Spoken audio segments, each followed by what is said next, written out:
dia, graça e paz. Vamos dar continuidade à leitura bíblica. Nós vamos ler no livro de Atos, capítulo 27, a partir do verso 27. O naufrágio. Na 14ª noite, ainda estávamos sendo levados de um lado para o outro no mar Adriático, quando por volta da meia-noite os marinheiros imaginaram que estavam próximo da terra. Lançando a sonda, verificaram que a profundidade era de 37 metros. Pouco tempo depois, lançaram novamente a sonda e encontraram 27 metros. Temendo que fôssemos jogados contra as pedras, lançaram 4 âncoras da popa e faziam preces para que amanhecesse o dia. Tentando escapar do navio, os marinheiros baixaram o barco salva-vidas ao mar, a pretexto de lançar âncoras da proa. Então Paulo disse ao centurião e aos soldados: se estes homens não ficarem no navio, vocês não poderão salvar-se. Com isso, os soldados cortaram as cordas que prendiam os barcos salva-vida e deixaram-o cair. Pouco antes do amanhecer, Paulo insistia que todos se alimentassem, dizendo: faz 14 dias que vocês estão em estado de vigília, sem comer nada. Agora eu os aconselho a comer algo, pois só assim poderão sobreviver. Nenhum de vocês perderá um fio de cabelo sequer. Tendo dito isso, tomou o pão e deu graças a Deus diante de todos. Então, partiu e começou a comer. Todos se reanimaram e também comeram algo. Estavam a bordo 276 pessoas. Depois de terem comido até ficarem satisfeitos, aliviaram o peso do navio, atirando todo o trigo no mar. Quando amanheceu, não reconheceram a terra, mas viram uma enseada com uma praia, para onde decidiram conduzir o barco, se fosse possível. Cortando as âncoras, deixaram-as no mar, desatando ao mesmo tempo as cordas que prendiam os lemes. Então, alcançando a vela da proa ao vento, dirigiram-se para a praia. Mas o navio se encalhou num banco de areia, onde tocou fundo. A proa encravou-se e ficou imóvel. A popa foi quebrada pela violência das ondas. Os soldados resolveram matar os presos para impedir que algum deles fugisse, jogando-se ao mar. Mas o centurião queria poupar a vida de Paulo e os impediu de executar este plano. Então ordenou aos que sabiam nadar que se lançassem primeiro ao mar em direção à terra, e aos outros teriam que salvar-se em tábuas ou pedaços de navio. Dessa forma, todos chegaram salvos à terra. Então, esse texto nos fala de Paulo, quando estava indo para Roma, ali, como já foi falado pela pastora Nayara, sofreram ali uma tempestade, um tempo ruim. Paulo tentou avisar ali ao centurião, aos marinheiros, que eles teriam dificuldade na viagem, mas ele não foi ouvido. Mas Paulo ali em um momento de comunhão, ele entende por meio de um anjo que aparece ali para ele, que a viagem seria de sucesso, que não aconteceria nada. Então eles partiram a viagem e Paulo foi ali naquele barco. Chegando a determinada ocasião, a palavra nos fala que eles já estavam ali à deriva há 14 dias e naquela confusão toda, e o povo tentando de tudo para poder conduzir o barco ali em segurança.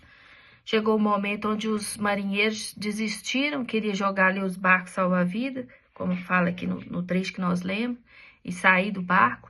Então, Paulo orienta ali novamente o centurião, fala: se esses homens saírem do barco, ou seja, os marinheiros, aqueles que conduzem, né, que têm conhecimento mais hábil, saírem do barco, nós todos pereceremos.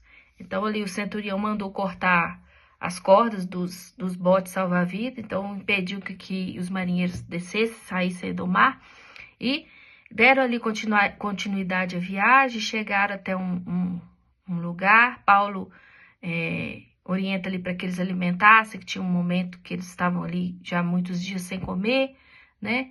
Então, o que nós vemos aqui nesse trecho? O que a gente pode depreender disso? A vida de Paulo era um homem temente a Deus, um servo de Deus, uma pessoa cheia do Espírito Santo. Nós vemos que Paulo, ele não foi um discípulo de Jesus, ou seja, ele não conviveu com Cristo.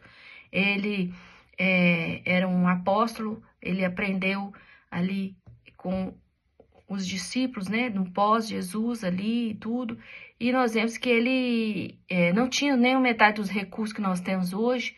Por exemplo, vamos pensar que Paulo, ele tinha um diferencial. Qual que era o diferencial na vida de Paulo? Era justamente o Espírito Santo, porque ele aprendeu de Jesus de uma forma que, humanamente falando, é impossível. Se não fosse por meio de uma ação de milagre, uma ação do Espírito, dificilmente ele teria esse nível de intimidade que ele possuía ali com Deus, né, e com o Espírito Santo. Nós vemos nessa viagem que Paulo, ele tinha um diferencial. Qual que era o diferencial? Ele tinha fé. Ele não deixou de crer. Por quê? O anjo falou com ele, vai dar tudo certo na viagem. E ele creu na promessa. Ele creu naquilo que foi falado com ele. Então, durante todo o período da viagem, mesmo ali nas intempéries, no momento difícil, tempestade, todas as circunstâncias dizendo não, ele permaneceu firme. E por quê? Ele não perdeu a fé. Então, para nós, irmãos, nós possamos também não perder a fé. Jesus nos fez promessas não somente para essa vida, mas a maior promessa que Jesus nos faz é a promessa da vida eterna, a promessa de alcançarmos o porto seguro. Então, que mesmo que as nossas vidas, o barco das nossas vidas, porventura esteja passando por momentos difíceis, por momentos de tribulação, e esse mundo é isso, e será até o dia da vinda de Jesus, até o dia que nós formos levados a Ele, são momentos de tribulação. O que nós não podemos perder é a nossa fé. Nós precisamos crer na promessa, crer que Jesus prometeu que virá um dia, prometeu que salvará, né, as nossas almas por meio dele. A palavra nos fala que todo aquele que nele crê será salvo, né? Que basta crer, todo aquele que crê já está salvo, que não crê já está condenado. Então, assim como Paulo, nós precisamos crer verdadeiramente na promessa, crer que Jesus vai voltar e nos levar para um porto seguro, nos levar com segurança, mesmo que às vezes as vozes, imagina aquele barco, quantas pessoas difíceis, eram prisioneiros, más companhias, pessoas que às vezes não tinham a mesma fé, na maioria das vezes não tinham, então assim, que às vezes deveriam contradizer até mesmo Paulo, toda a circunstância era contrária, tudo levava a Paulo a desistir, a não crer.